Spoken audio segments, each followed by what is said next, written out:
Salut à tous. Aujourd'hui, nous allons vous parler un peu du surréalisme. Le surréalisme est dans la littérature du XXe siècle. Révolte absolue, insoumission totale, sabotage en règle, humour et culte de l'absurde. Le surréalisme, dans son intention première, se définit comme le processus d'étude. Machine chavirer l'esprit selon Aragon. Le surréalisme s'est forgé d'abord dans les mouvements Dada, dont il faut noter les origines romantiques.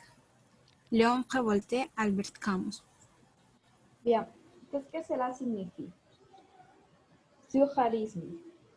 Automatisme physique par lequel on se propose d'exprimer, soit verbalement, soit par écrit, soit de toute autre manière, les fonctionnements réels de la pensée. L'idée de la pensée est l'absence de tout contrôle exercé par la raison, en dehors de toute préoccupation esthétique ou morale.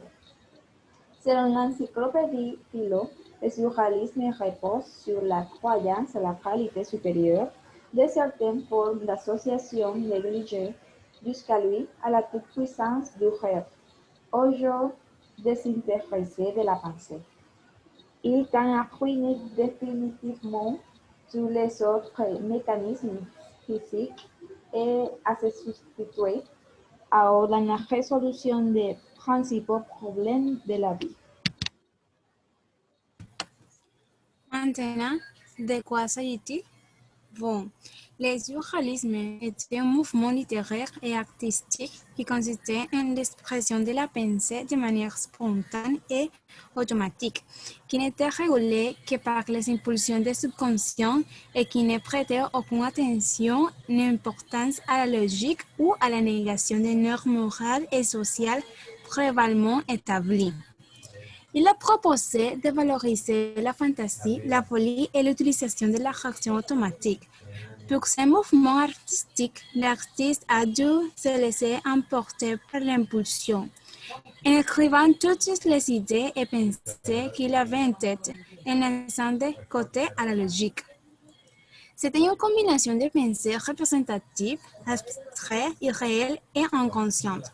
Elle consistait aussi à libérer la logique et l'usage de la raison, et aller un peu au-delà de cette conscience qui se pratiquait au jour le jour pour exprimer de cette façon l'inconscient et le rêve, et elle cherchait comment exprimer de façon irrationnelle les vérités cachées.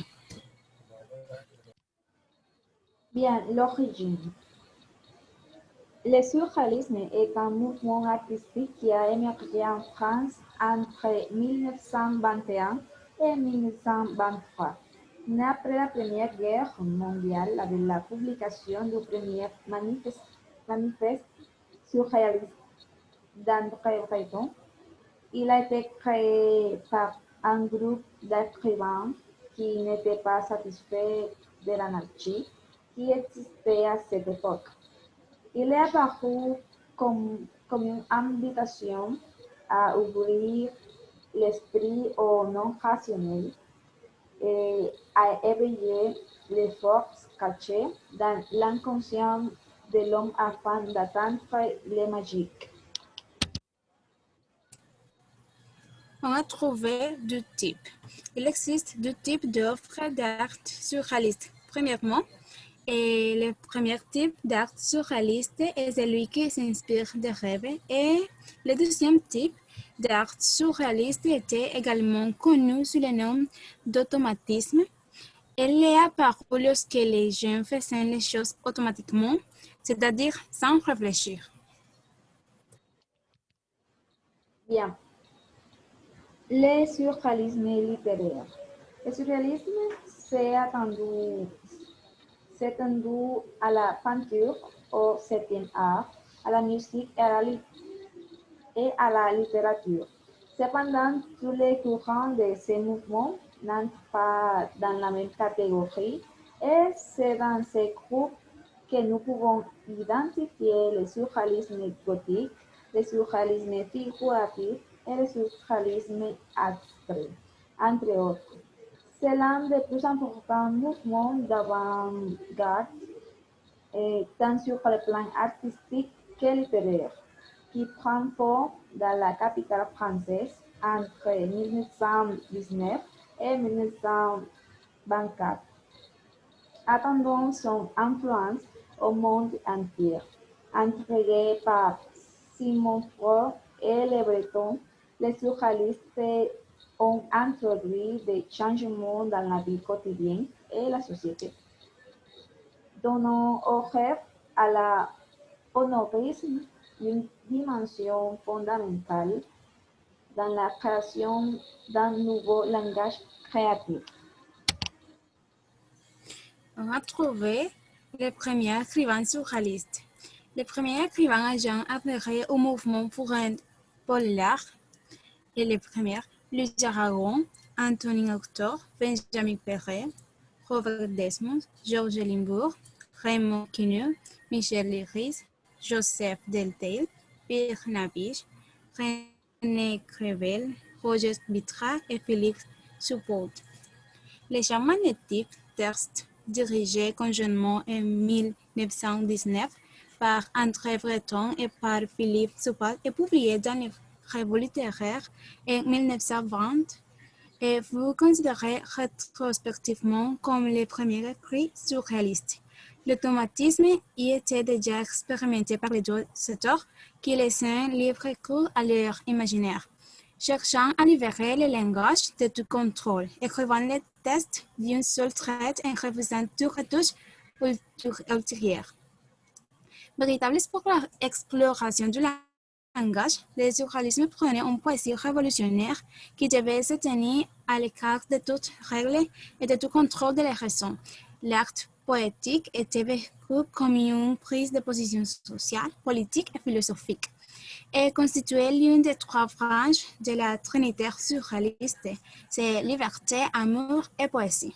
La poésie exprimait une nouvelle morale de l'amour qui trouvait son équilibre entre la puissance du désir et l'amour.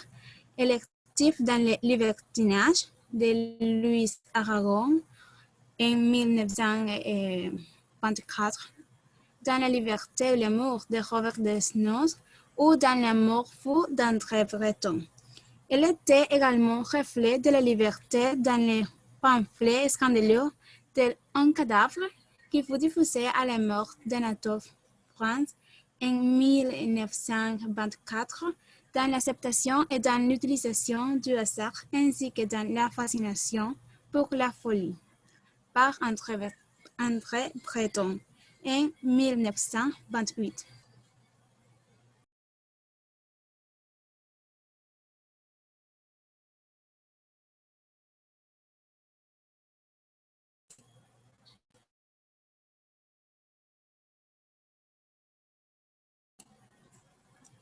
On a maintenant les représentants. Premièrement, on a les plus connus en France.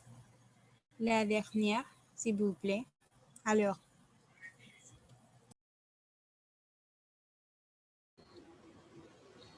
Bien, nous avons ici euh, les représentants les plus connus en France.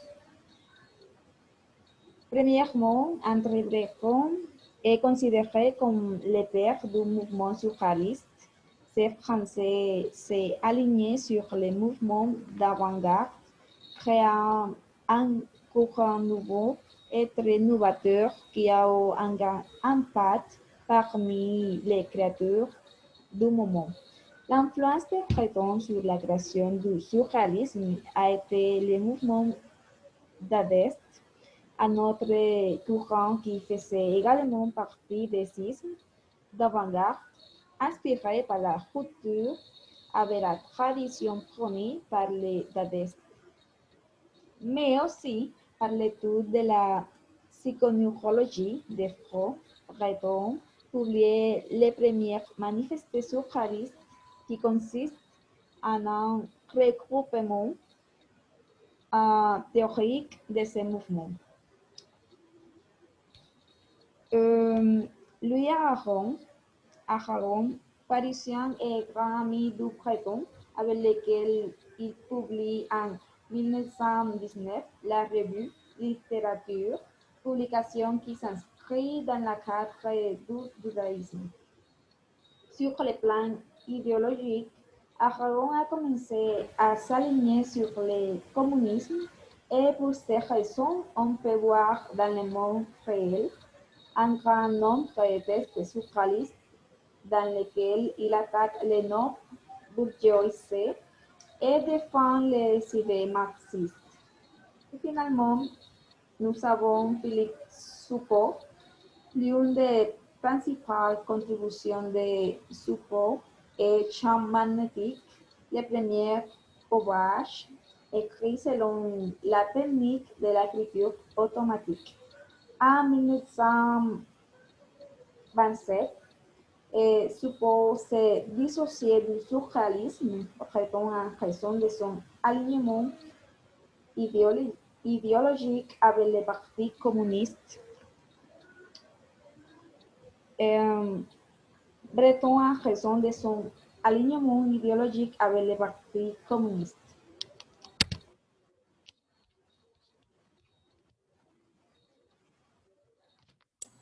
La force de ce mouvement se propage en Espagne et aussi en Amérique latine.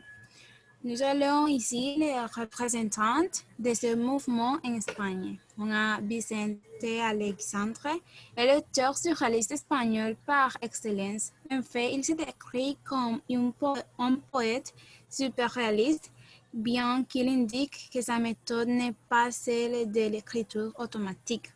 On a aussi José María Hinojosa. Il a publié La Flor de California, un recueil de poèmes dans lequel abondent les sens oriniques et s'y défendu par les surréalistes.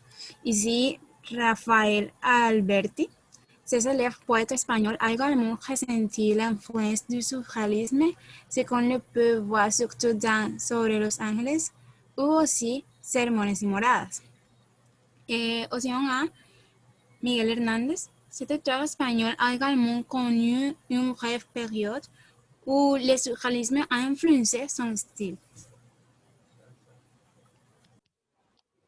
Bien, nous avons ici les représentants de ce mouvement en Amérique latine.